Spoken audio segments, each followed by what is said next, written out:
તમારી વાઈફની બેન નો હસબન્ડ તમારો સાડુભાઈ ના બરાબર છે એક જ કંપનીથી છેતરાયેલા બે ખરાકો સાડુભાઈ એવું કે એ બે જણ જ ચાંદલો લખવા બેસે કાયમ. હા એ આપણા સાડુભાઈ એ ખબર તને એ કેમ એના છે ને 2-3 મેં પૂછ્યા હતા મારા ઘરમાં મેં કહું આ દર વખતે કેમ આપણા ઘરના જમૈયોને આપણે બેસાડી દઈએ છીએ પેલા કેશ કાઉન્ટર પર તો એમાં એક રીઝન એવું આપ્યું કે એ તો શું કે આપણે બતાવીએ આપણા જમૈયોને કે અમને અમારી લક્ષ્મીથી એટલે અમારા ઘરની જે લક્ષ્મી છે ને તેને સાચવવા માટે આપ્યું એટલે તમારા પર કેટલો વિશ્વાસ. પછી બીજું એક કીધું કે શું છે ઘરના જમઈ અકળાયેલા ફરતા હોય બધી જગ્યાએ એટલે કે કશે ફરીને લોકોના મૂડ બગાડે એના કરતાં એક ટેબલ પર બેહાડ દો. તે એ જોયું છે એ જે ચાંદલો લખવા બે સાડુભાઈ બેઠા હોય છે ને હરામીઓ બંને ઓછા તૈયાર થઈને જ આયા હોય હાફ સ્લીવ શર્ટ પહેરીને આમ ડૂન કાઢીને હું લખો 101 રાખ ભાઈ નહીં જોઈતા તું 501 વાળો તૈયાર જ નહીં થતા.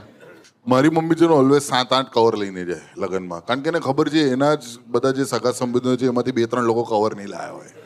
એટલે પેલા આવી જાય ને તમારી પાસે એક એક્સ્ટ્રા કવર પડ્યું છે મને જોયું તું પછી કવર આપે તો કે તમારી પાસે એક છૂટો રૂપિયો પડ્યો છે. અને બધું પતી જાય એટલે ગોળીની પેન તો માંગવા આવી જોઈએ હજી શાનાથી લખો મેં લોહીથી લખ આંગળી કાપીને લોહીના સંબંધ છે. એમાં હેરાન કરવા શું કરવાનું ખબર પોતાનું કવર વ્હાઈટ લાવવાનું પણ આપણી જોડે એક્સ્ટ્રા કવર ને બધા લાલ લાવવાના એના પર લખ તું લાલ કલરની પેન. તો જેઠ કોને કહેવાય?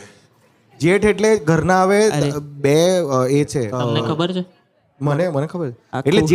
જેઠાણી હોય ને દેરાણી જેઠાણી હા દેરાણી જેઠાણી એટલે ઘરની બે વહુ બે મોટી વહુ હોય ને તેને જેઠાણી કહેવાય નાની હોય તેને દેરાણી તો જેઠાણીનો વર તે જેઠ અને દેરાણીનો વર એ દિયર. ભાઈ આ એંગલ થી તું દેરાણી જેઠાણી જ લાગે છે આ વાતો કરતો